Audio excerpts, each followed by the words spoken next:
Good evening, everybody.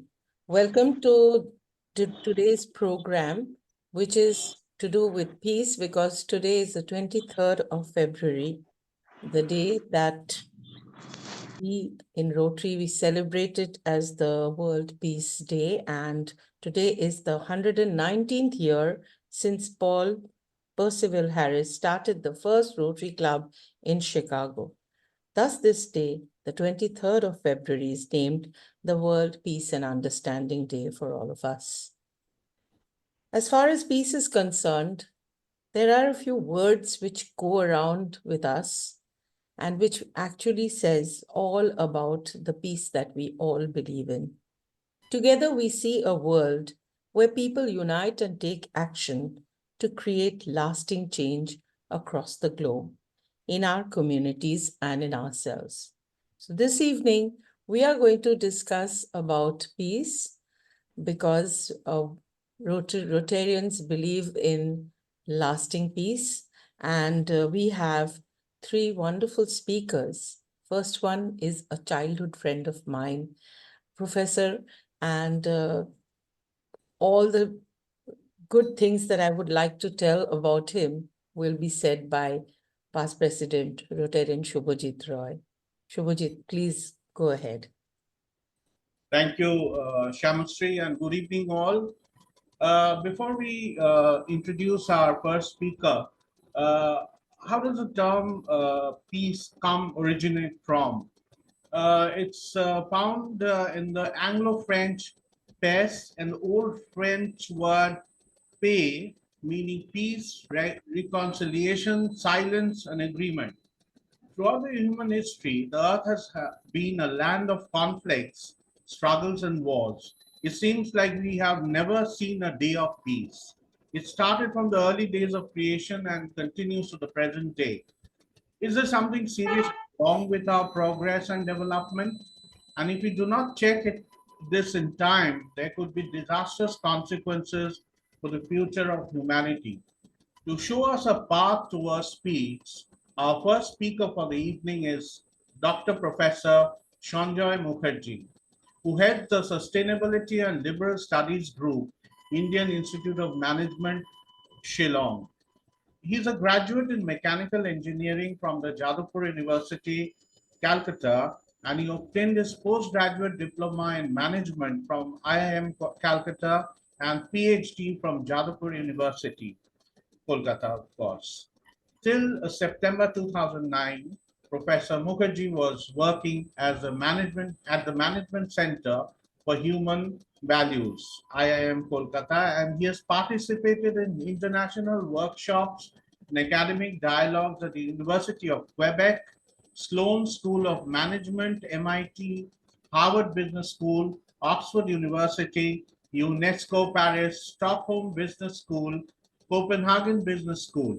He's also been involved in the Indo-Canadian Joint Venture Research Project on Corporate Governance in India, conducted by IIM Calcutta and York University. Professor Mukherjee was nominated Aspen Scholar in 2002 and Aspen Fellow in 2006 for the Aspen Ideas Festival. He was also serving as the editor-in-chief of the biannual International Journal of Human Values, published from SAGE for nearly a decade. Dr. Professor Mukherjee attended the Oxford Roundtable on Sustainability in August 2008. His jointly edited book on corporate governance, economic reforms, and development was published by the Oxford University Press, and another one on sustainability ethics by Globe Ethics Publication, Geneva. He has also published a number of articles in the national and international journals and several book chapters from Sage, Springer, Palgrave, Macmillan, Emerald Publishing House, and various other publications. This evening, we request Dr. Professor Sanjoy Mukherjee to tell us about peace and the way forward. Over to you.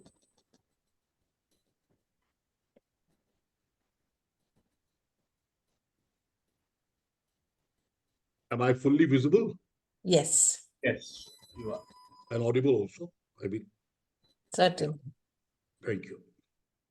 Namaskar and good evening to all of you from India. I will begin with a chanting of peace from the Upanishads. The wisdom of India has been enshrined there in these texts.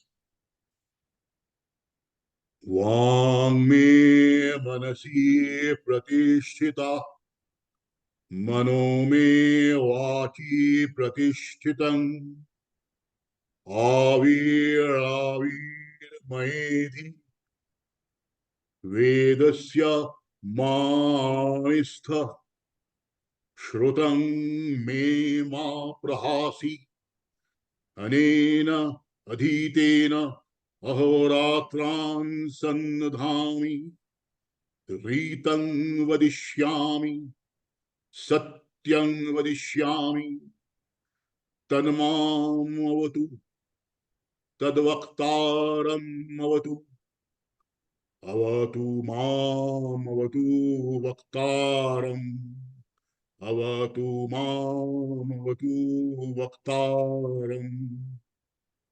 Om Shanti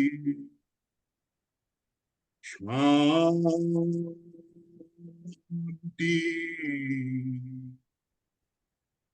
Shanti.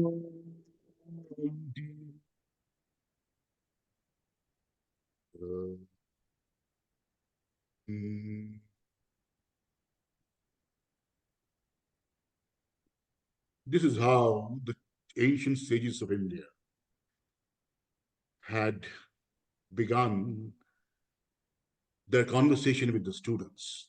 This mantra is, or this chanting is done before we begin any learning engagement, any act of learning. It is about the mind and the mind and the mouth should be in synchronicity. There should not be any deviation, departure. The moment there is this deviation, the departure, the moment there is a manipulation, there is some construing, then the peace the peace within starts getting a little bit upset, destroyed. And this mantra also talks about the well-being of the student and the well-being of the teacher and the well-being of the universe all together, right? And then the learning begins. So I thought it would be appropriate to start this conversation with this chanting of the mantra. Friends, one of the major pathways of resolution of conflict and movement towards peace is dialogues and deliberations, conversations, open-ended conversations, like we had again in our days of the Upanishads. I'll come to that a bit later. But first, I'll start with the cross-cultural conversation. Often we find cross-cultural misunderstanding leading to violence, disturbing peace on earth. So here is an example of cross-cultural conversation and the lessons thereof. This is from the book written by a very good friend of mine, Professor Devashish Chatterjee, director of IIM Kozhikode. The story is about Alexander the Great, 2,500 years back or so. He comes to India. He comes to India and he has a battle to fight with King Porus. So the entire Greek army had camped on the bank of the river Jalam, where the battle will be held, will be fought. And every morning, the prince himself on horseback would supervise the troops, drilling them, preparing them for the battle, sweating it out. And at the end of the field, of the battlefield, there was a forest. And they found, the Greek army and also the prince saw, that every day, just where the forest began, under the tree, would be sitting a very strange looking Indian, sitting for hours. Bare-bodied, loincloth, long hair, long beard, staring at the horizons for hours, sometimes eyes closed, sitting in a particular position which we call the lotus position. So one day, with the help of the locals, the prince goes and engages in a conversation. From the horseback, the prince asks, "Sir, every day we find you sitting here for hours. What are you doing?" No answer. The prince comes forward. "So we really want to know, what exactly are you doing? We are sweating it out here. You can see for hours, and you are here. So we feel that you are doing nothing. Can you tell us what exactly are you doing?" No answer. Prince comes down from the horseback, approaches him close, and asks, a little more gently maybe, "Sir, you could at least tell me, what is your purpose in life, because of which you're sitting here for hours and doing nothing?" And now the strange Indian starts responding. He asks, "Can you tell me, please, what is your purpose in life?" Then the prince, with a lot of gusto, says, "You don't know, I'm Alexander the Great. I'm out to conquer the world." And the old man says, "Oh, you will conquer the world. Great. That's your mission? Yes. Fine, you conquer the world. After that, what would you do?" After that, I'll take all the horses and the elephants from the countries which I have conquered back to my own country in Macedonia." The prince answers, "Oh, you'll take all the horses from the countries you conquer, all the elephants back to your own country? My God. Okay, granted, prince. You achieve that someday. Then what will you do?" Then Alexander said, after that, I'll take all the men as slaves from the countries I conquer and all the women as entertainers for us back in Greece. And the old man exclaimed, "My God, what an ambition. Prisoners of war, men as slaves and women as entertainers. Okay, prince, one day in your life, let's say you achieve that too. After that, what will you do?" Alexander kept quiet for a while. But he was a smart person also. No? He was a student of Aristotle. So he smiles and says, "After that, probably, sir, I will sit on my throne and relax." And the old man says, "That's what I'm doing, sir." It's a very interesting cross-cultural conversation, you know. You see, the idea is not to understand who is right or who is wrong, who's correct. I would like to focus on the tenor of the conversation. This is how an Indian master engages in conversation. See, Alexander was what? He was a representative of the highest force, but inside out, always acquiring, after this, in a constantly acquisition mood. The Indian master did not stop it. Neither did he criticize him, saying that what you're doing is wrong. You're conquering countries, killing men and women is wrong. No, he didn't pass any value judgment. On the contrary, he takes Alexander to the farthest limit to which he can go. Gets the full steam out of him. And then finally, the answer comes out from the mouth of Alexander. Not from this man, this Indian. He only endorses once Alexander says, "I will sit on my throne and relax." Then he only endorses, "That's what I'm doing." Why I'm saying this? Our friend Shubhajit was mentioning about where did we go wrong? What about our notions of progress and development? Do we need to change that? Well, I think yes, probably. if it's a constantly acquisitive mode of progress and development, like the way Alexander represents, we have today, gobbling and acquiring, consuming and acquiring, then of course there will be imbalance. There will be imbalance. And the imbalance will begin with the individual first. My own internal balance will go haywire first.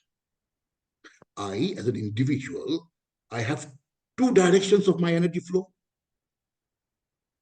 Most of the time during a 24 hours, my energy flow is inside out. I'm interacting with the outside world. Like I'm now sitting here and speaking to you, my energy is flowing inside out. But if it only goes inside out, after some time it gets exhausted. It gets depleted. It has to be renewed, revived, rejuvenated. For that, we need to draw it within. The focus of the attention now, the focus of the energy flow will be now outside in. Can I give an example to make it more clear? Completed दिखा ना कहाँ पे मेरे सामने कर रहा है text book notebook completed दिखा ना तो any disturbance anywhere? No, sorry. Okay, it's okay, no problem. So let's take an example. I'm sure all of you are familiar with two very common photographs of Swami Vivekananda. One is where he's wearing the turban and the ochre robe and arms clasped like this, eyes bursting out, inspiring men and women in Chicago. Energy flowing inside out. On the other hand, if you go to any Ramakrishna mission or mutt outfit, you'll definitely find a temple there, everywhere, where in the morning and the evening, Arati is performed. And in that temple, you'll find there are three photographs. The Gurudev of Sri Ramakrishna, of Gurudev of Swami Vivekananda, Sri Ramakrishna, the Holy Mother, and Swamiji. And that photograph of Swamiji is where he's sitting in a lotus position, same ochre robe, same turban, but eyes closed. Where is he looking? Now, this is where I would like to highlight first that peace begins with the individual. And that is why the mantra in the Upanishad says, Vang me manasi vadishtita. May my mind and my mouth synchronize together. Let there be no deviation. Deviation will lead to violence. Here also, if I spend my energy constantly inside out, which is important, but not enough, I need to withdraw it just to revive so that I'm effective more in the next round. Otherwise I get completely exhausted, stressed out. So that has to be taken care of by drawing my energies outside in. This is the first, observation I have. Then a similar example is coming from I'm referring to, again, ancient Indian text of Upanishads. There's a beautiful imagery of a tree in which two birds are there. One bird is running around the lower branches of the tree, picking a fruit here, jumping to the other branch, always in motion. There's another bird sitting at the top, apparently doing nothing, but it's doing something. Yes, what it's doing, it's just watching the bird below. So these are the two competencies that we have. One is our witness consciousness, the other is the executive consciousness. And the moment they are synchronizing, they are complementing each other, then we reach the highest acme of highest pinnacle of effectiveness. Whereas if the bird only runs around and is not aware what it's doing, then there are chances that someday it will get exhausted and drop dead. So this is another beautiful example there, that the same individual human being, I, have got two directions of energy flow. Whether I'll do it or not, it's up to me. And that is where the beginning of peace is. The first peace within. It begins with the individual. Now we come to the issue of dialogue and conversations. Now, I had been in the academics for the last 30 years in IIMs. And to my surprise, I have found that Indians, be it in academia, be it in professions, are very good in debating. Very good. Excellent debaters. Proving my point, killing the other. But when we're talking about peace and mutual understanding, when we're talking about mutually enriching conversation, then beyond debate, the most important thing is dialogue. Dialogue. Friends, I have not learned the art of dialogue here in the Academy of Indian milieu. No, I've learned it sitting in Europe, sitting in Aspen Institute of US. Them. Even if they differ from you 200%, with respect, quietly, they will listen to you fully. Here, the moment you start speaking, the other guys will start shouting, no, no, no, no, no, no. This is where the violence starts. Violence at the level of conversation. If I am not able to listen to you properly, how can I engage in a mutually understanding conversation with you? How can I get into an engagement which can lead to peace? It can only lead to violence. That's it. So, dialogue. In dialogue, we ask questions. In dialogue, we don't disown our opinions. No, but we keep it suspended for the time being and listen to the others with an attitude, with a willingness to learn from the others. If I don't learn from you, how can I engage in a conversation with you that can, resolve conflicts and lead to peace? Art of listening is a great competence of enlightened leadership, friends. And it's so important in today's world. Listening. But when I'm listening, I tell my students, not just listening, listen without judgment. If you judge and listen, and half your energy goes into judgment, half your energy goes to listening, you don't listen properly. I listen, in order to listen properly, suspend the judgment. You can do your judgment later, fine, but now listen. And that's why I've seen scholars, academics in, be it in Budapest, be it in Oxford, be it in Aspen Institute, they listen quietly, respectfully, even they differ from you. My friends, there are 3 stages I would mention in resolution of conflict. 1, accept the differences. Accept the differences. Like you also want to be accepted for your different opinion. You accept the others, the differences. 2nd, next stage, respect the differences. Unless you respect, you won't get back the respect from them. Please understand. And the last, a high stage, probably very difficult, but maybe possible. Celebrate the differences. And actually, when you celebrate the differences, they don't remain differences anymore. They become diversity. Diversity has an underlying thread of unity. At the level of celebration and enjoyment, difference dissolves, and diversity evolves. And diversity within a framework of unification. And that unification happens at the level of human values. That unification happens at the level of human qualities, universal human values. At that level, we are united. And from there, we have our differences, but we learn to see them, respect them, and finally enjoy them as diversity. This is the next point I wanted to mention.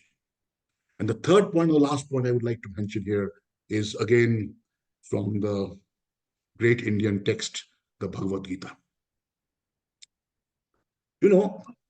Bhagavad Gita is a classical case of crisis management and conflict resolution. I'm not looking at it from the point of view of a Hindu religious text. No, it is a psychological handbook for mankind in a moment of crisis. It's in that spirit I am unfolding whatever I have learned from the great masters I have met in my life. First, in the very first chapter, you see Arjuna coming to the battlefield with full knowledge who are there in the opposite camp. Full knowledge. And a lot of gusto and vigor is there in him. A lot of confidence, probably overconfidence. And he tells his charioteer, who was the Lord himself, please place my chariot between the two columns of war. I want to see who are there in the enemy lineup. Very confident, as I said, maybe a little overconfident. And the Lord, like an obedient driver, takes the chariot. Now, if you imagine the battlefield mentally, then there are two sections. On one side, the Kauravas, other side, the Pandavas. That's in between them two, there are a number of options where the chariot could have been parked. But the Lord here plays the trick. If the chariot was placed in front of any of the brothers of Kauravas, Duryodhana and others, the problem wouldn't have come. But the Lord deliberately put the chariot in front of two senior citizens, Bhishma Drona Pramukhata, the grandfather and the Guru. To both of them, among all the 105 brothers, 5 Pandavas and 100 Kauravas, Arjuna was the dearest. And the relationship was reciprocal, mutual, the respect and the love for each other. And the Lord knew that. Arjuna knew that they are on the opposite side. Knowing is one thing, seeing them in front is another ballgame altogether. And after seeing them, he collapses. His collapse was because of a conflict. What was that conflict? Reason and emotion. Reason says, you're a warrior, you're an Aryan warrior, have come to fight, you better fight now. And the emotion says, whom are you going to fight with? Your own guru, your own grandfather who love you the most. In this moment of crisis, he collapses. Second chapter, the Lord intervenes first. See, this is the important thing. He intervenes. First statement by the Lord is a question, the blasting question. From where did this crisis come to you, Arjuna? It was not there with you some time back. It does not suit an Aryan warrior. He blasts him with a question. And then for 20 verses, he only talks about the glory of the self. Why? Because Arjuna has lost touch with his inner core, from where he will derive the energy to fight. Because in front of him, he sees his guru and his grandfather, and he has collapsed. So his contact with the inner space has been disconnected. The Lord wanted to revive that contact so that Arjuna can harness his energy. First, get in touch with his inner space, the core, from where all the energy comes, and then harness that energy and fight and become victorious. So it is all with Kurukshetra. The word Kurukshetra means space for action. Kuru means action. Kshetra is space or context. Any context of action is Kurukshetra, where you and I are Arjunas, right? So for us, it is important when we face a crisis, first be in touch with our inner core. And this is the domain of peace, which Tagore has called Shanti Niketan and created his institution there. The inner space where peace resides. I would be also pointing to you the last chapter of the Bhagavad Gita. The Lord concludes his conversation in chapter number 18, again with two questions. The first question is, have you listened to me with single-pointed attention?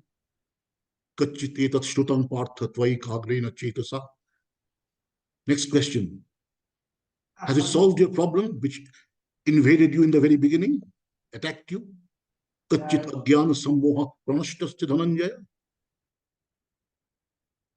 See, in any religious text, scriptural text across the world, you'll find what? The master, the teacher is sitting and surrounded by the disciples ask questions and the master answers. Bhagavad Gita is a 180-degree turnaround. First, the master, the Lord, creates a situation of crisis where there was no crisis. Apparently, he precipitates a crisis for the protagonist, the prodigy, and then tries to pull him up from there. First, by asking a question in the very beginning and concluding at the end with questions. If instead of rushing for quick, easy answers, friends, we help ourselves, as Shivajit was saying, are we going the right way in progress, in development? Question. This questioning is very important, friends, and the questioning begins with self-questioning. Are my opinions the right ones?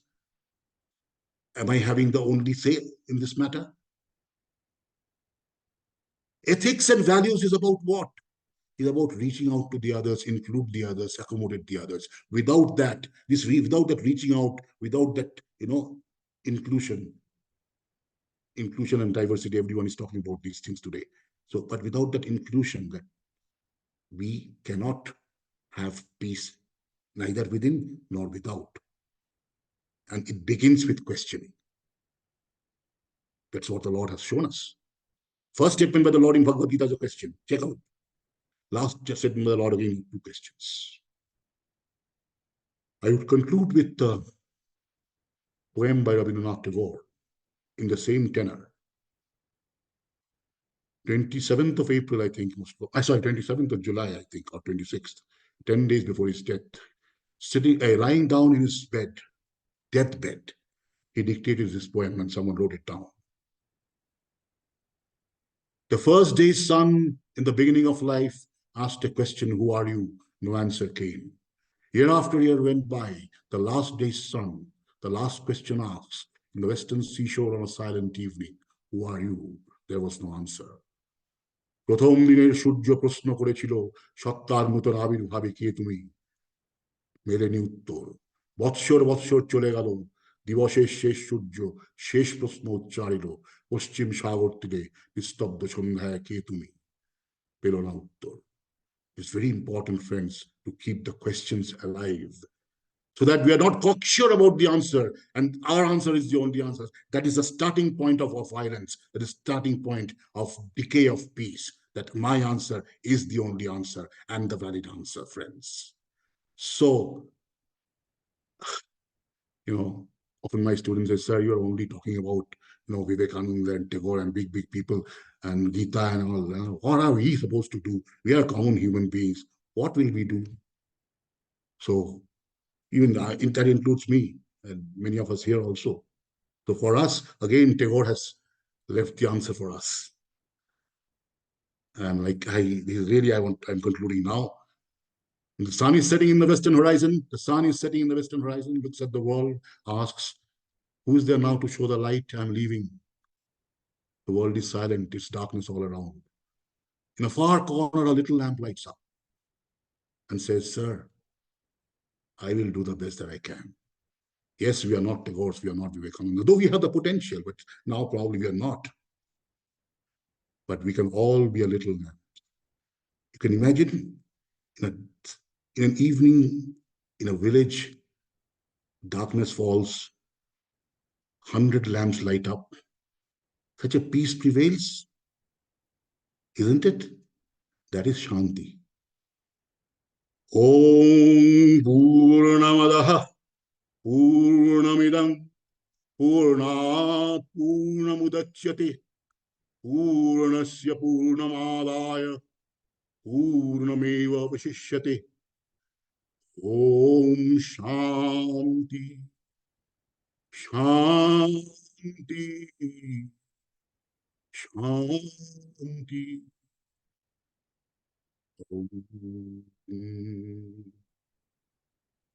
Namaskar. Thank you very much, all Rotarians. Thank you, Dr. Professor Sanjoy Mukherjee. I think only Sanjoy could have explained the beauty of peace the way he did. Thank you so much. It was a pleasure listening to you.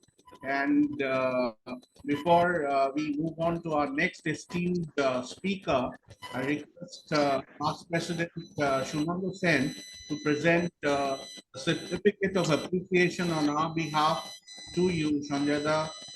Thank you for being here from Shillong. We can make out from the sweater, the pullover you're wearing. We are all sweating out in Kolkata, but you're enjoying the wind. Please come, please come. Enjoy the warmth. So, Shunandoda, kindly present the No, certificate. it's not. Shubhoji is not just a sweater. There's a heater on. Oh my on my God. side. Anyway. We can't hear you, Shunandoda.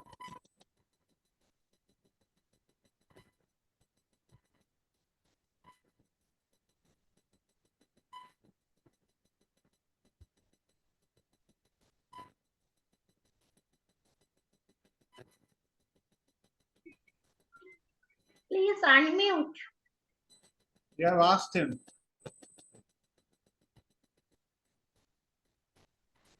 Yeah, Sanjoy, thank you very much. That was lovely.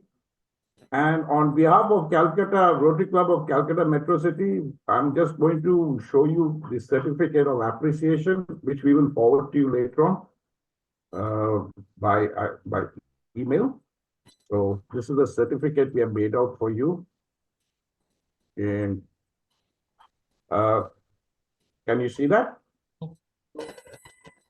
No, we can't. Okay. All right. Let me. It's okay. It's okay. We can send it later.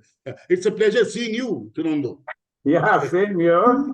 No, but let me show you the certificate we have made for you. Okay. I see it. I can see it. Yeah. Thank you so much. Thank you. It's All always right. it's always an honor and delight to be with Rotarians, my good friends, Shubhoji, Shamasri, and Shunando. Such a great pleasure seeing you after a long time. Same here. And seeing you healthy. Great. And hope to meet you next time you're in Kolkata. Of course, I will make sure it happens. Okay. I will make sure it happens. Thank you, Sanjay. Coming to Rotary is not, I don't come as an alien. It's like my coming home, always, Right. all the time. For the last 20 years, I've been doing it. Thank you, everyone. Thank you, namaskar. Sanjoy, Goodbye. very much. Thank you. Thank you. So now we move on to our next speaker, another prolific, brilliant speaker of our district. It's always very difficult to actually introduce people you have been close to, the work closely with. One of them has been past district governor, Dr. Amitava Mukherjee, a student of La Martiniere and St. Xavier's College. He's a kind of a transformational person. He's been transforming his avatar from over decades that I've seen him. A keen sportsman, he went on to become a law graduate, actively practicing in Calcutta High Court for decades. Dr. Amitava Mukherjee became a district governor in 2002-3, the year I was the president of then District 3290. And he brought about several changes in the style of functioning and delivery as the district governor, and truly represented the modern version of transformational leadership.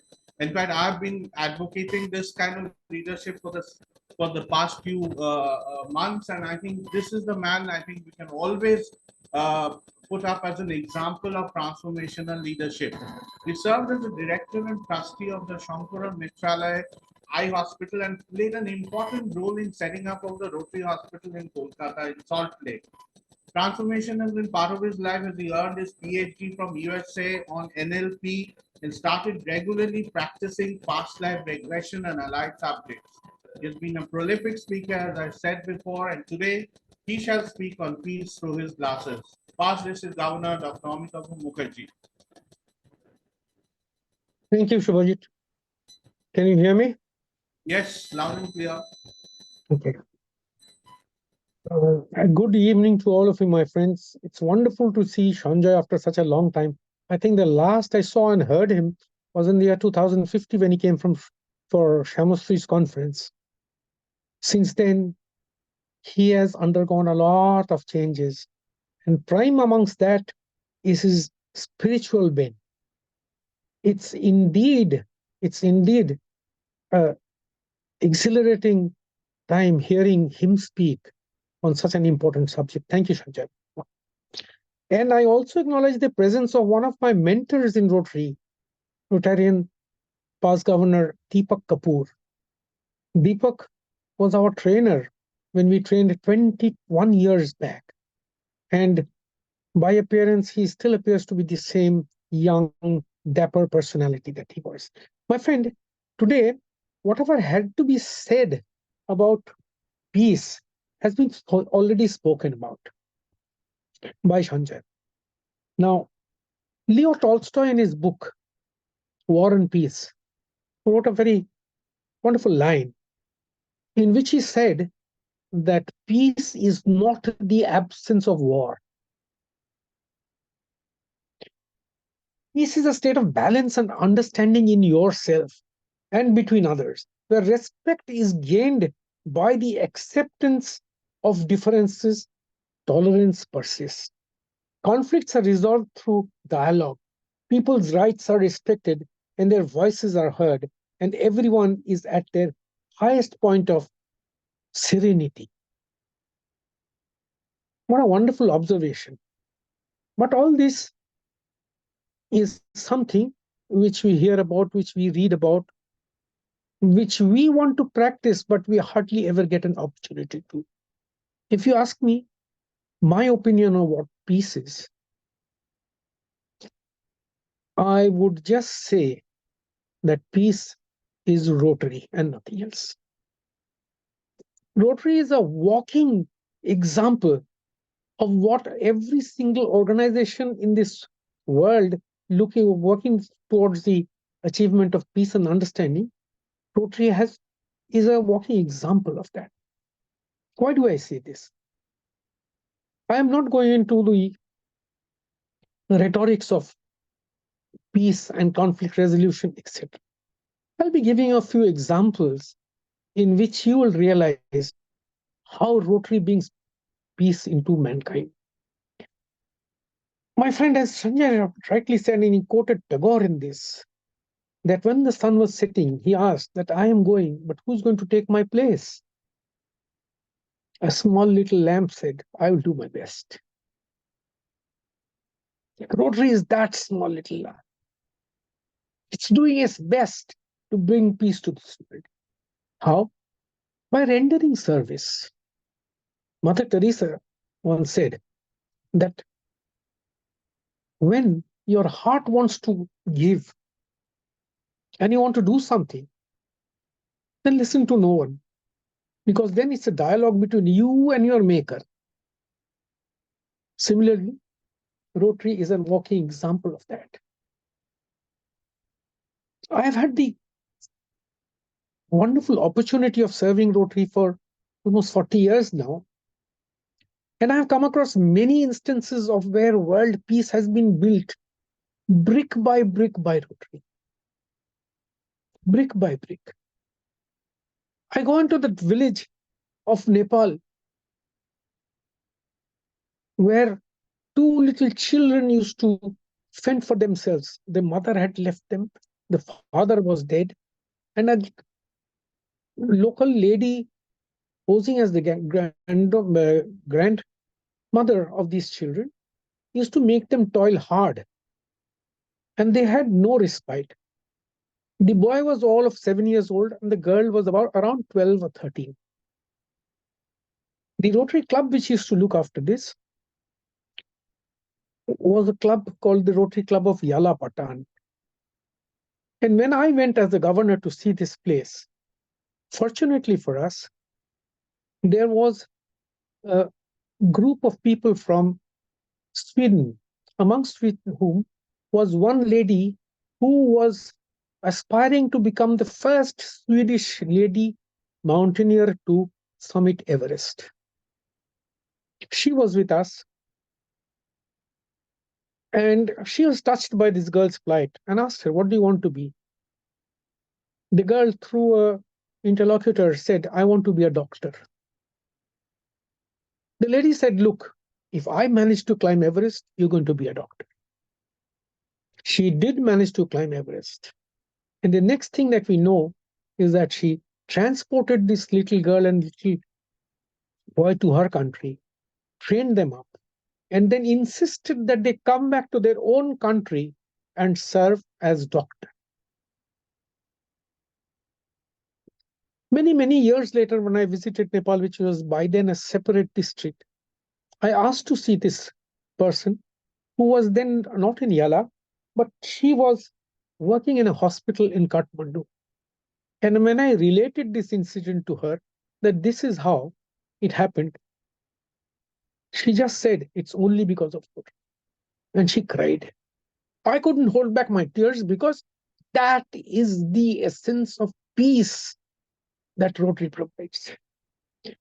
As you just heard, I've been with Shankar Netralaya for over 22 years now, very many years on an honorary capacity and very many years as a paid capacity as the administrator of the hospital. And when I was administering this, I think it was the year 2016 or 17, we have 25,000 odd IOL cases every year done throughout India by Shankar Netralaya. Word gets around and people flock to our hospital to get free operations. Such was the plight of another girl, a girl. Her name was Khushbu Kumari. Khushbu Kumari had a very rare degenerative disease in both, where both the corneas of her eyes were damaged, and only a corneal transplant could save her eyes. She was sightless. She was a chirpy young 15-year-old. And whenever she came to my hospital, I asked her to sit in my chamber and have some food, because she came from Bihar. And over here, she was being hosted by somebody who she knew, not even a relative. And obviously, she used not used to get the best of treatment or the food. But I could offer her no solace. As you all know, avoidable blindness is such a big cause with Rotary that we do not look at any other aspect of eye care. Corneal transplant is a very, very, very major aspect which one should look at. We didn't. I got permission from my chief, the late Dr. S.S. Badrinath, to ensure that she gets a transplant free of cost if she gets the cornea. Time passed. It was almost about a year. Like every week or every 10 days, she used to come to my hospital. One evening, as I was about to leave for home, I could hear her white cane, the walking stick that she used, knocking. And I knew that she was on her way to my office. I was dreading it because I would still have to give her no as an answer and a future promise. She came, she sat down, she said, I'm not going to have anything. And then she just simply broke down. She sobbed and wept and wept and wept for quite some time. People around my office thought something must be seriously wrong with this girl. And then I asked her, what has happened? You know what had happened? She was changing her clothes. And then suddenly she realized that there were outsiders at the window ogling at her. The dignity of an upcoming woman was totally robbed. And she could do nothing about it because she didn't have that priceless gift of sight. I could do nothing for her also. I prayed. I phoned Dr. Badrinath. He said, look, all that we can do is ask the Lord to give us her eyes. And then all of a sudden, I got a phone from somebody who's here in this room right now. Amitava, my mother has just passed away. And I need you to take somebody who would harvest her eyes and transplant it elsewhere. Here I was so sorry, having known this lady, having known her son, who was my president when I was a governor.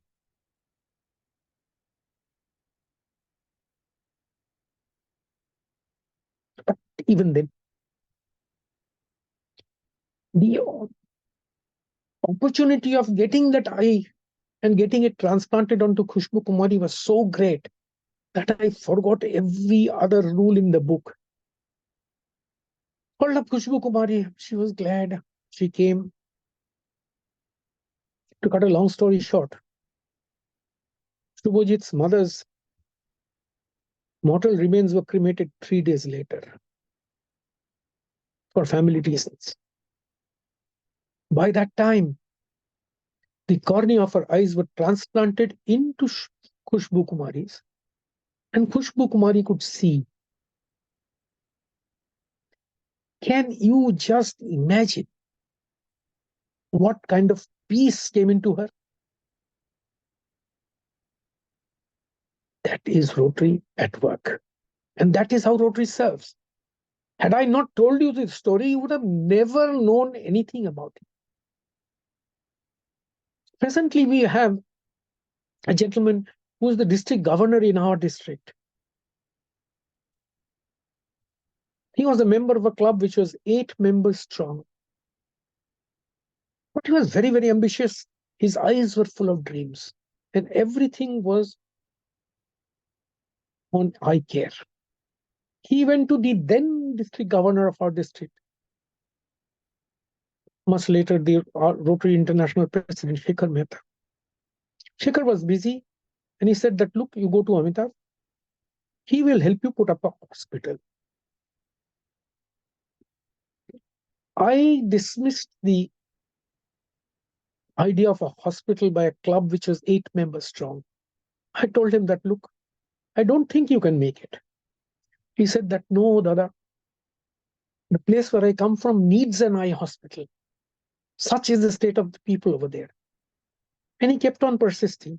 So I drew up a plan. I sent him to another gentleman in our district who helped him a lot.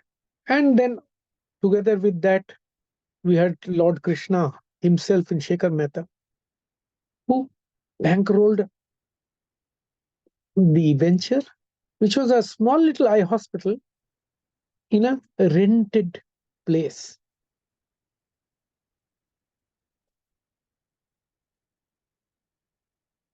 Today, he's the governor.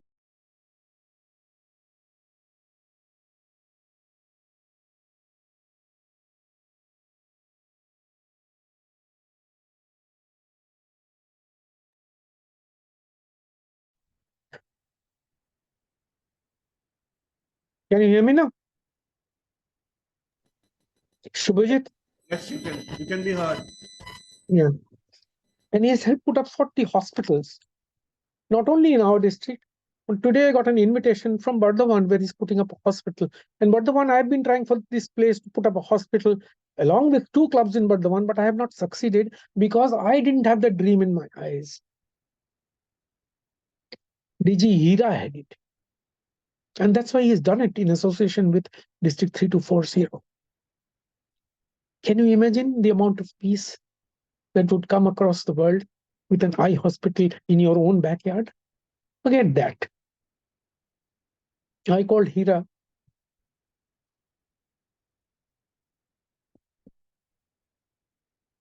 By the name that we know the founder of the Polio Plus movement as.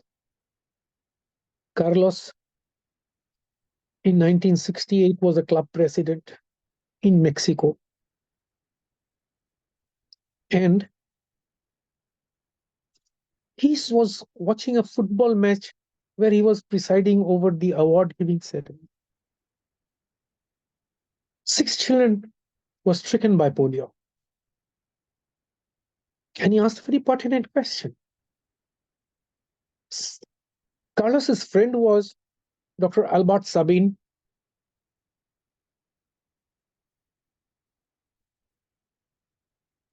the creator of the polio vaccine, the oral polio vaccine.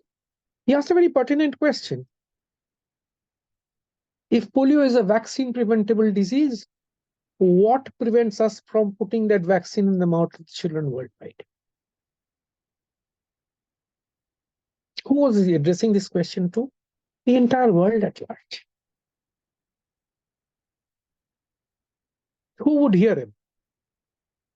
Carlos Conseco went on to become the president of Rotary International in the year 84, 85. And he said that this is my opportunity to ensure that children all over the world get a dose of polio vaccine.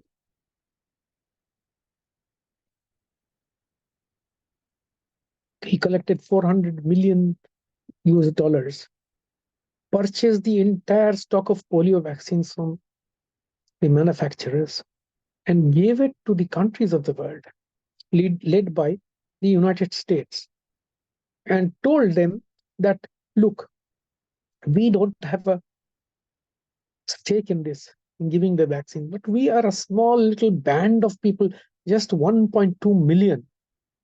Incidentally, that 1.2 million has remained constant for the last 45, 50 years, unfortunately. So will you help us do it? The American government agreed, and so did the other governments. And then came about the team, which is known as the Polio Plus team, consisting of 5 bodies. One was the government of the United States. Second was the United Nations Children Education Fund. Third was the World Health Organization. Fourth was the Center for Disease Control in Atlanta. And fifth was the fledgling of the Rotary International. Rotary International led the way from 5.5 lakh deaths in the year 1968 out of polio to a near zero instance this year. And what has it meant? It has meant nothing short of war. We have in this room right now, apart from Deepak Kapur, another person who nearly survived who survived a divorce. Because Shyamashri Sen, past governor, because of polio and her wholehearted effort, neglected her home, left her husband be wherever he was, and toured and toiled to ensure that India becomes polio-free. Nepal became polio-free much, much before that.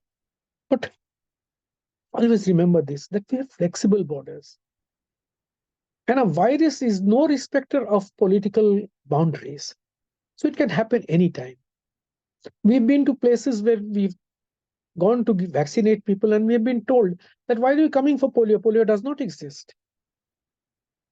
And my question was very simple. What if it did? And then I told him about a boy in my class, in class 7. He was a champion swimmer. And one day in the school assembly, we heard that he has been struck by polio. Everybody was thunderstruck. About 3 months later, he came back on crutches and has remained on crutches ever since. He shifted to Australia. Reconstructive surgery was not available to us then. So he remains where he was, on crutches. He's fortunate because others of his kind who contracted polio did not survive. So can you imagine the peace that the mothers, the relatives, everybody would have within themselves when they know that Rotary has prevented their children in future for all times to come from contracting polio? My friend, such instances of social service, which are like droplets in a vast ocean. In an ocean full of conflict, Rotary is sowing by droplets. One can ask me, is it enough? I always question them back. What if that didn't exist? Will the ocean survive? If all the drops of water were to dry up, will the ocean survive? The answer is a vehement no. So the little that Rotary does is a lot. My friends, we have eminent speakers over here. The subject is such which is unending. Sanjoy has taken the prime time out of us and evoked Swami Vivekananda, Ramakrishna Paramahansa, Sharoda Ma, Rabindranath Tagore, my favorites in any speech that I make. So I am denied that privilege today. But nevertheless, I thank the Rotary Club of Calcutta City. I thank Shamusri. I thank Shubhajit above all. And I thank the Rotary International District 3291 for giving me this opportunity to speak on such a wonderful evening. May God be with you. My blessings to all. Thank you. God bless. Thank you. Thank you, Amitava.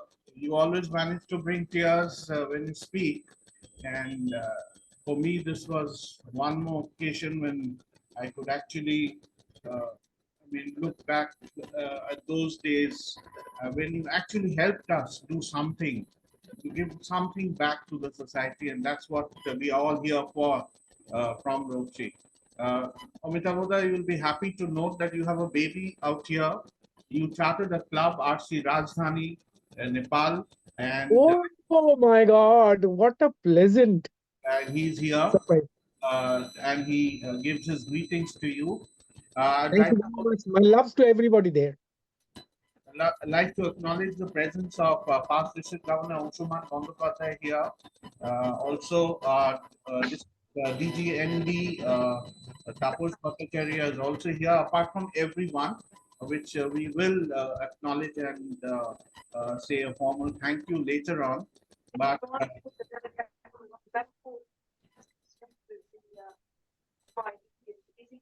I would request Shunandoda to kindly present our formal appreciation certificate from our club, which we will mail to you in due course of time. Shunandoda, if you could kindly take over. Thank you, past district governor Amitava. That was Thank you, wonderful. Sanjoy. As usual, you have always been a wonderful speaker. Topic selection for today, you knew exactly what to say. So on behalf of our club, Rotary Club of Calcutta Metro City, we would like to give you a certificate of appreciation for your deliberation today. So just wanted to share the certificate. We will post it to you later on. Thank you. But I need a promise from you. Yes, go ahead. You need not post it. I want to take a delivery from your hands. Okay. So we'll meet sometime next week. Yes, done. Will do. So let me just share the certificate with you. Surely. So can you see it? Oh, it's lovely. Thank you. So this is, I will personally hand it over to you.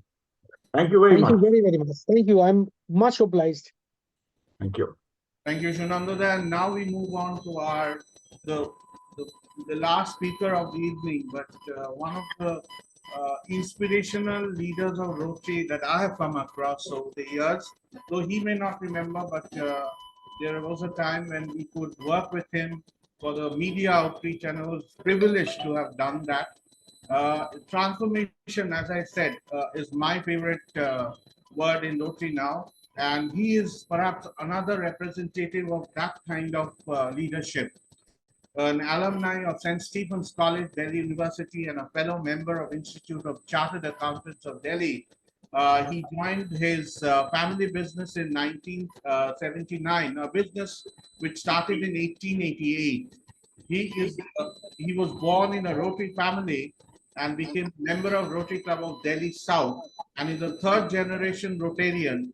Became a district governor in 1994 at a young age of 36, very rare in Rotary, and has so efficiently chaired the Indian National Polio Plus Committee since 2001. He has also served in various national and international assignments of Rotary International. Perhaps the only Indian Rotarian, to my knowledge, who was featured in the New York Times. He has given the International Service Award for a Polio-Free World, as well as several prestigious awards by Rotary. He was recognized by the Government of Delhi and Government of India for his contribution in Pulse Polio Immunization Program. Borrowing a line from a Shah Rukh Khan movie, I would say the man who led Indians from a state of polio to a polio-free India, past district governor Deepak Kapur. Deepak Ji, it's your to speak about peace. Thank you very much, Subhajit. And thank you, Sham Sharif, but I don't know if I should thank you because I'm frankly intimidated by the fact that I have to speak after two eminent and extremely erudite speakers. Please bear with me. I'll try and keep this as short as possible. I was asked to talk on peace, and I was wondering, what is peace? Is it the absence of war, or are we talking of only inner peace? Zen, Buddhism, yoga. Friends, you know, the Indian way of life embraces four ashrams: the Brahmachari ashram, Grihastha ashram, Vanprastha ashram, and Sannyas ashram. Which leads me to wonder, can you get peace only on a mountaintop, in solitude, away from people? Don't you need peace in the midst of other people? Can you be at peace when you have a headache, when your stomach hurts, when a child in your house is ill? My submission to you is that peace can only be when there is an absence of disease. Let's turn to Rotary. We began by setting up our first community project at a Chicago railway station by making washrooms. Rotary and Rotarians and clubs have been providing the basic physiological needs of all people: roti, kapda, makan. For decades, we kept doing that. But still, the Rotary Club was perceived to be only a roti club. And this continued until Rotary began the program of Polio Plus.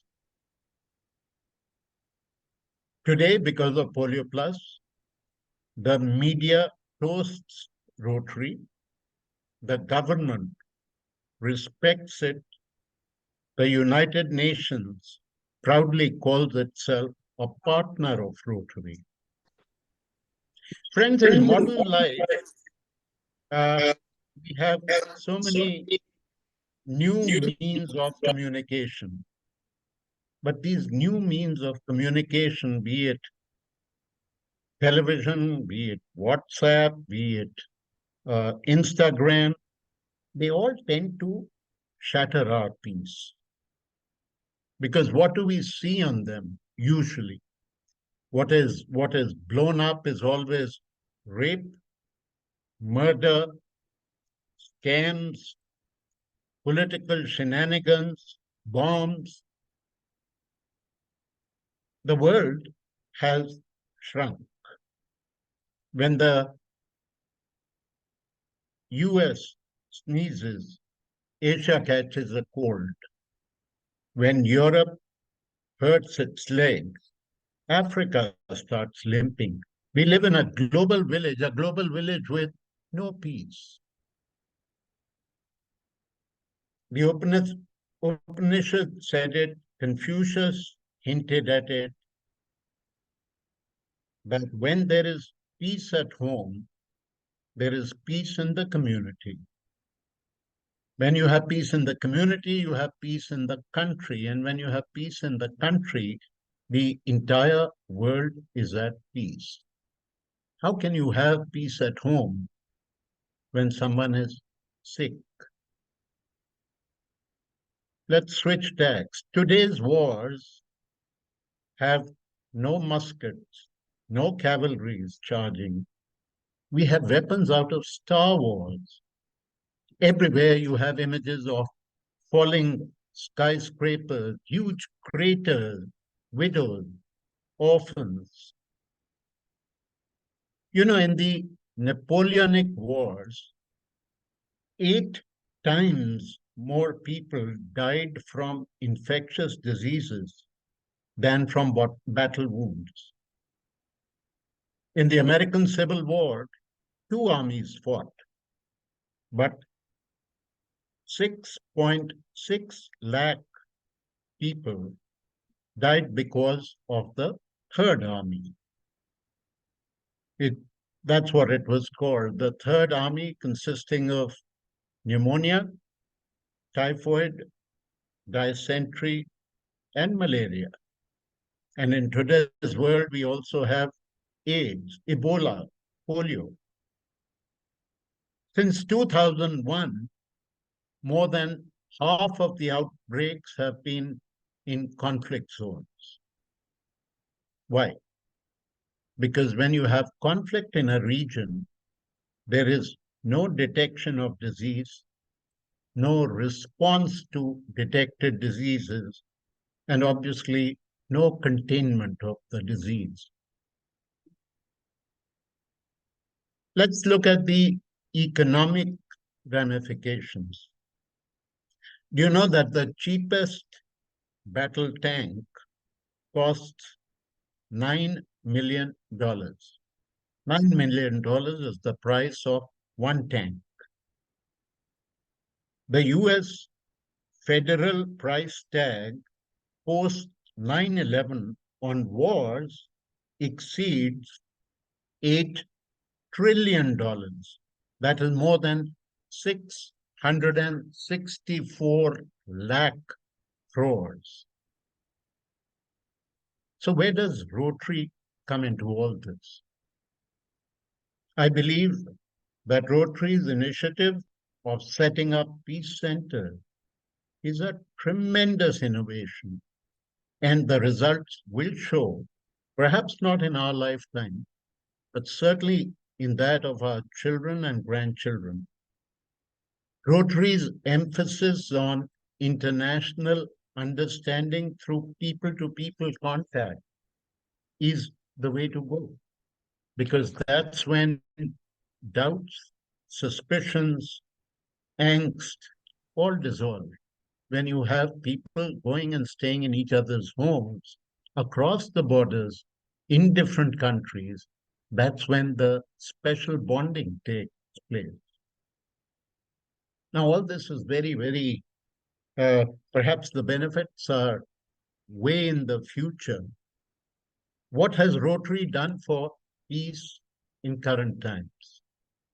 I give you the example of Sri Lanka, where Rotary and UNICEF brokered a peace between the government and the LTTE to immunize children. Those were called for 4 or 5 days for each round.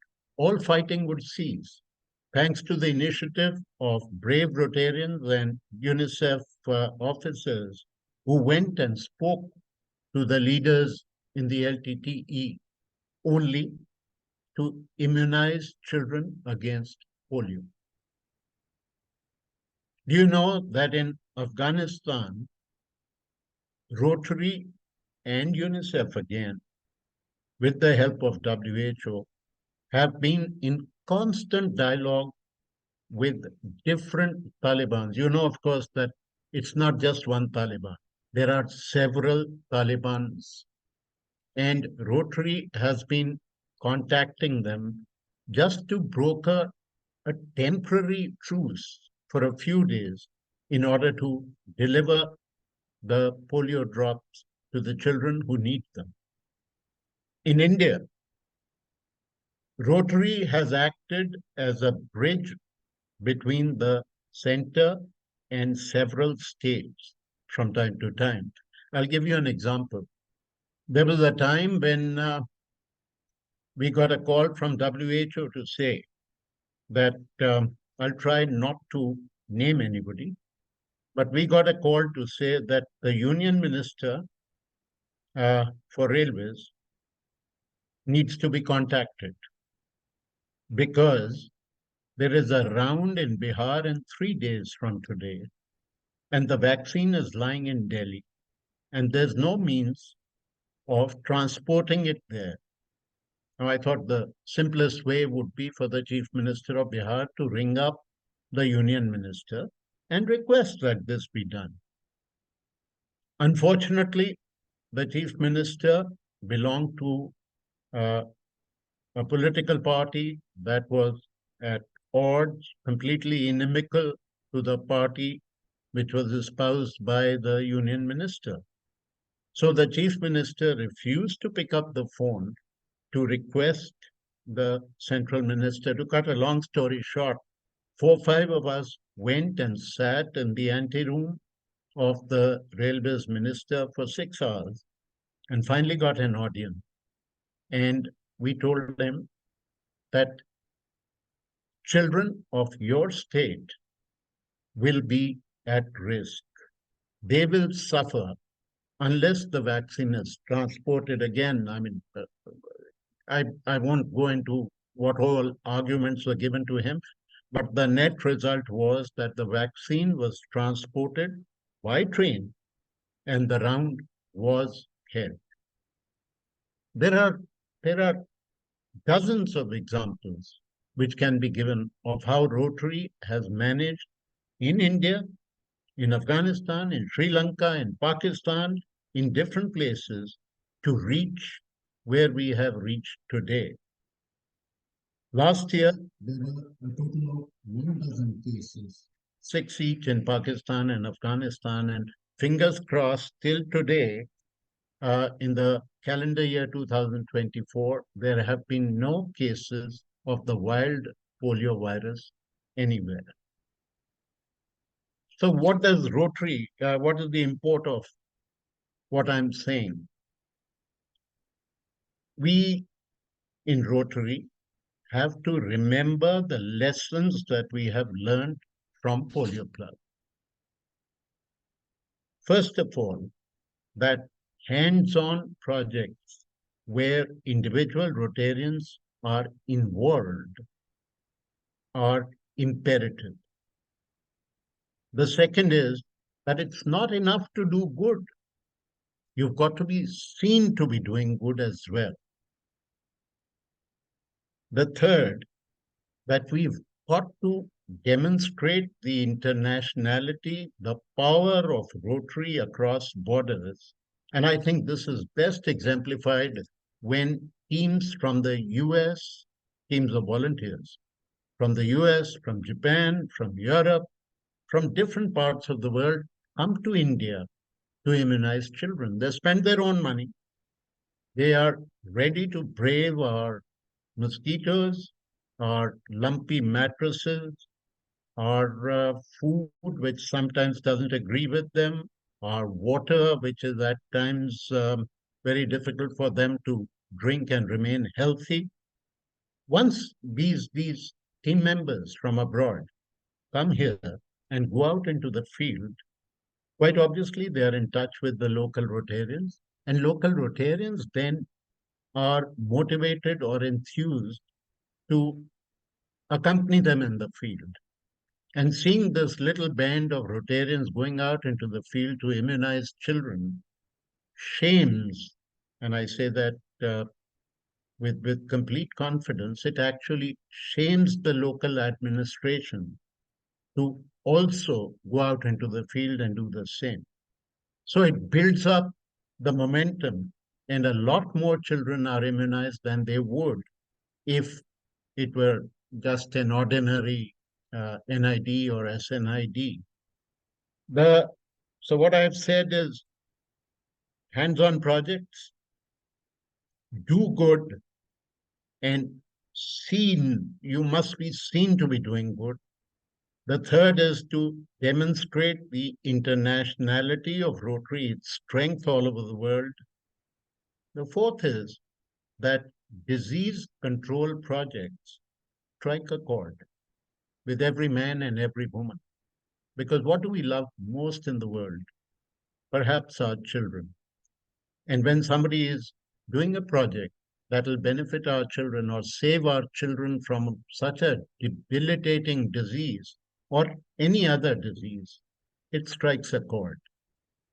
And finally, we have to make all our endeavor try and convert them into people's movement. That's what happened with polio. There was a time when people used to resist immunization. And today there is such a movement or such a perception all across the country that people in the villages demand polio drops for their children. So a people's movement is what is necessary to bridge the gap between supply and demand. You have unlimited supply from the government of polio drop and many other things. But for instance, for leprosy, there is this therapy called the multi-drug therapy, MDT. Today, India reports the maximum number of cases of leprosy in the world. I personally, before I got immersed in this, used to think that leprosy was a thing of the past. It's jumped out of the history books. It belonged to the film Ben-Hur, and there was no need for anything to be done about leprosy, but it exists. And India contributes 60% of the total cases in the world. More than 1 lakh people contract leprosy in India every year. So, I'm digressing. We need to keep these 5 lessons in mind from what we've learned from Polio Plus and apply it to all our other endeavors in disease control and social causes. And since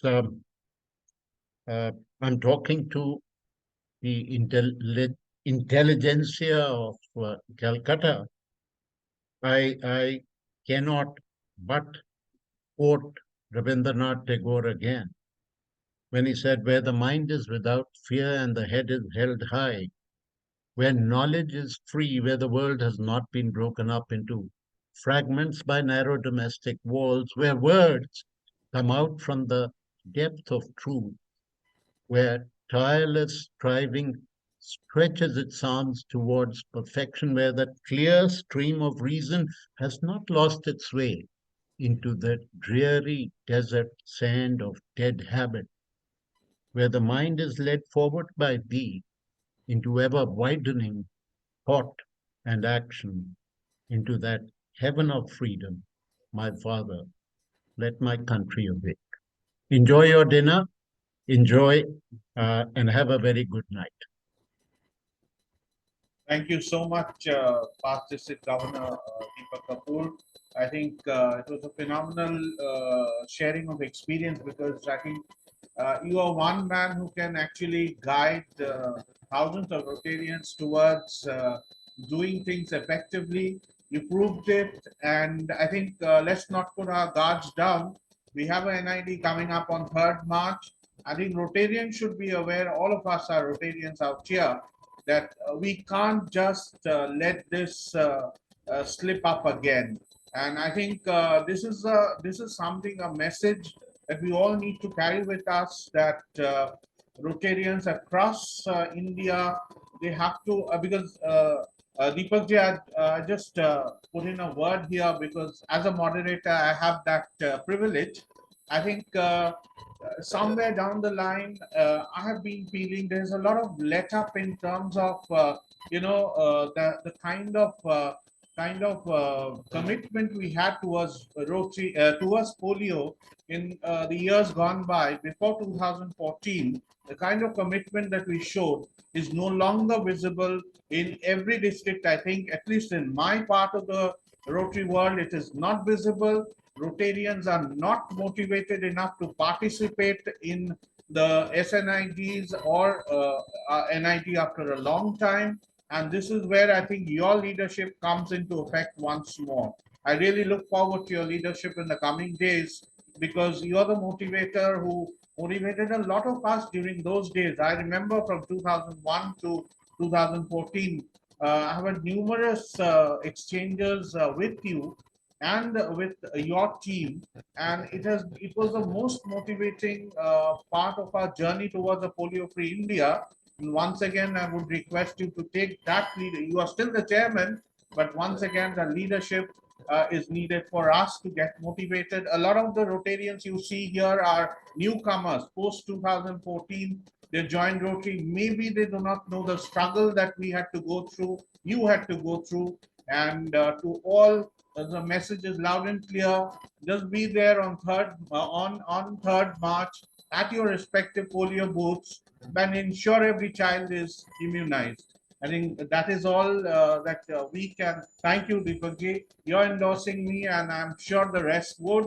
And with these words, I request Shunandada to take over the formal Thanksgiving, and then over to Shamastri to let the floor open for all. Thank you so much. Good night. Thank you, past district governor Deepak Kapur, my mistake. Before I go into the vote of thanks part of it, let me share the certificate, past district governor Deepak Kapur, that we would like to give or present to you on behalf of Rotary Club of Calcutta Metro City. It was a wonderful celebration that we had with you, and I'm sure people around, or all those listening, will take back something definitely. So let me just share this certificate, which we will be sending it to you later on. So that's the certificate we have made out for you. Thank you very much. I'm honored and humbled. Thank you very much. And we shall be posting it to you later. Shubhojit will be doing that, so he will be in touch with you. So we have come to the conclusion of today's webinar, and I would like to, after listening to the wonderful speakers that we had today, I'm sure a lot of us have gained a lot of information about what peace is all about, and how does peace, or what is the meaning of peace as far as Rotary is concerned. And we as Rotarians will have to take this forward. So I wish to thank today's speakers. First and foremost, Professor Sanjoy Mukherjee. Thank you very much for your deliberation today. Past District Governor Rotarian Amitava Mookerjee, and past District Governor Rotarian Deepak Kapurji. Thank you very much for the lovely time that we spent together, and for your wonderful deliberations. In addition to this, I would also like to thank past District Governor Anshuman Bandyopadhyay, who's been more or less with us right through from the start, for his presence. Thank you, District Governor nominee designate Rotarian Taposh Bhattacharya, for your presence. There are a lot of Rotarians. I'll just take the names of all those who have been present today, just because a few of them have left, few are still there. And please forgive me if I missed out anyone, because there are some names I could not make out. But whatever I could copy, and the ones I could not, thank you all. Rotarian Binod Khaitanji, he was present for quite a while. ARFC Kiran Shrestha, he is from Nepal. He was there for a while. Then President Arup Sinha from RC Ahmedabad Greater. Rotarian Anuradha Bosak. Rotarian Orijit. Rotarian Payodi Dhor. Rotarian Eva Gupta. Rotarian Ranjana Mutshutti. Rotarian Rinku Das Chaudhary, Rotarian Nagajyoti, Rotarian Shushanto Paul, Rotarian Mundira Bhattacharya, Rotarian Moushumi Bhattacharya, Rotarian Shorish Chaudhary. All other Rotarians whom I missed out on, please forgive me if I missed any of the Rotarians present, but thank you very much for your presence. And of course, to all the members of Rotary Club of Calcutta Metro City for their presence. It's been a wonderful evening, and I'm sure we are going to take back a lot of good things out of today's webinar. Thank you very much. And can we have a photograph? Those who are here, can you show your faces? Please, I'll take a picture. Rajneesh, Omshuda, Taposhda, Shorish, মুখ দেখাও. Anybody? Shyamashree please আমাকে মুখ দেখাতে বলো না, আমার ওই ছবিটাই নিয়ে নাও, প্রোফাইলটা. Very fashionable picture. What I can do. If Deepak ji and Sanjoy, if you all can have your. Sanjoy is actually around, but Deepak ji, I think, has. Deepu, Mondira, Eva Gupta. Deepanita is here. Deepanita. I to Eva ache. Eva Gupta has come in now, yes. Okay. Deepak Kapur ji. দেবাশিসও আমার পাশে আছে, ও আমার এখান থেকেই পুরোটা শুনেছে. Nice. Okay, great. There you are. Deepak ji is also coming. Right here, it was a call of nature. Excuse me, please. Made you wait too long. That's the whole problem. Amitava, can you open your? Yes, Amitava, as the past district governor, Amitava, he is not there. Eva, small, please. What about Mundira Bhattacharya? I He think is not there. Eva is here. Deepu Mullik. Deepu, can you come on? Yeah. I have here. Yeah, but your video is off. Yes, and nothing problem with the videos. Acha, problem with the video. Okay. Okay. Thank you so much, everybody. Thank you. Thank you, Deepak ji. I have thoughts to talk, Thanks, Shamshri. which I will do in due course of time. And everybody else. I'm so thrilled with today's peace meeting. I didn't expect it to be so wonderful. Each one of you really learned a lot today, seriously. Murida. Tata. Ke muri khache?